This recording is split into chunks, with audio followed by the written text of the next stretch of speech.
Come on up and introduce yourself for the record, please. Thank you, Mr. Chairman, members of the committee. My name is Justin Hayes. I'm the program director at the Idaho Conservation League. Thank you for the opportunity to provide testimony on this matter. I think this is a good and proper thing for the state of Idaho to be doing. As Mr. Brunel mentioned earlier, many states, almost all states, frankly, are already doing this, and Idaho's playing a little bit of catch-up. And so the rulemaking has been long, and there's been a lot of work put into this, and so we appreciate that. I think it is important, though, that I speak to some of the issues that I think are somehow not quite on the radar screen for folks. I think that people imagine that the state is going to get control of this, and that's going to result in something fundamentally very different than what's going on today. Because of the notion in Idaho that Idaho rules shouldn't be any more stringent than the federal regulations, and because of the federal government's notion that state rules shouldn't be any less stringent than the federal regulations, we're ending up with a program that is more or less identical to the existing federal program. And key components of that program for my organization, like the ability for citizens to enforce the Clean Water Act, will still be in this state program.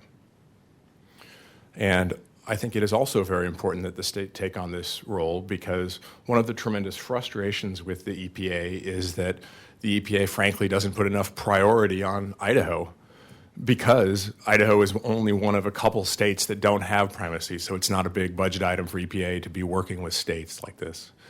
So as a result of that, there's a lot of frustration amongst the regulated community about the inability to get new permits in a timely manner. We refer to this as the backlog. In fact, my organization has litigated the EPA on this matter, and we've tried to decrease the backlog of permits in Idaho.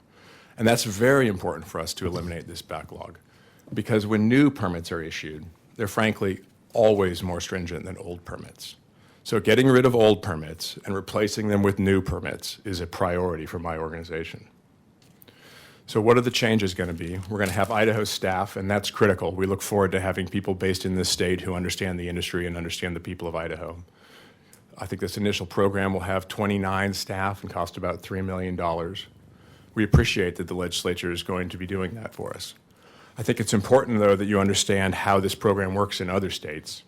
Our neighbors have had these responsibilities for a little longer than we have, so their programs have grown in ways that I think it's proper to imagine that the Idaho program will grow.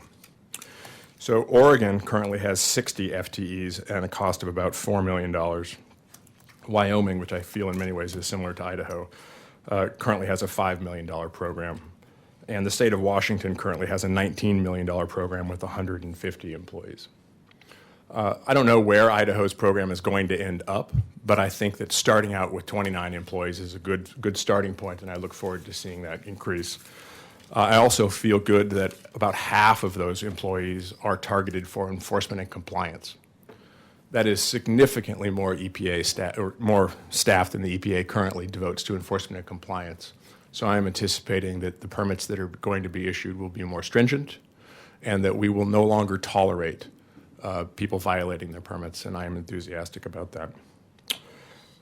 So with that, we support this measure. We look forward to the state having this primacy, and if there are any questions, I would stand for them. Okay. Committee, any questions? Representative Scott? Thank you, Mr. Chairman. I did not catch your name. Justin Hayes. Justin Hayes. Justin Hayes. Justin, I have some questions about your organization, Idaho Conservation League. So how many lawsuits do you currently have within the state for violations of EPA standards right now? Mr. Hayes. Mr. Chairman, Representative. I believe we probably have 4 cases that people would consider open. They involve violation of effluent limits that are part of EPA-issued IPDES permits. Okay, and so my follow-up question, Mr. Chairman, if that's okay.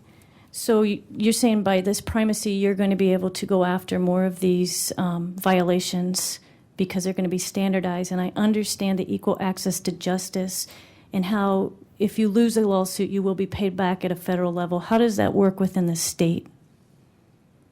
Mr. Hayes. Mr. Chairman, Representative. EJA isn't relevant to the Clean Water Act. The Clean Water Act at a federal level has its own fee recovery mechanisms incorporated in it.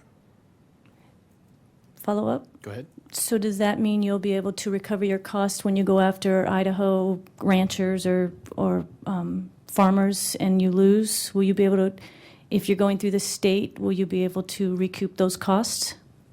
Mr. Hayes? Mr. Chairman, Representative. It's my understanding that if we prevail in a Clean Water Act litigation, whether it's through primacy or at a federal level, we are able to recoup our costs. But it is not from the state. It is from the discharger who is in violation of their permit limits. Okay, thank you. Okay. So maybe I'll ask a question just to clarify that. So is that any different whether we have primacy or we don't have primacy? Mr. Chairman, no, it's identical. Right. This program is no less stringent and not more stringent than the federal program. Right. Okay. Any other questions? Thank you very much, Mr. Hayes. Was there anybody else that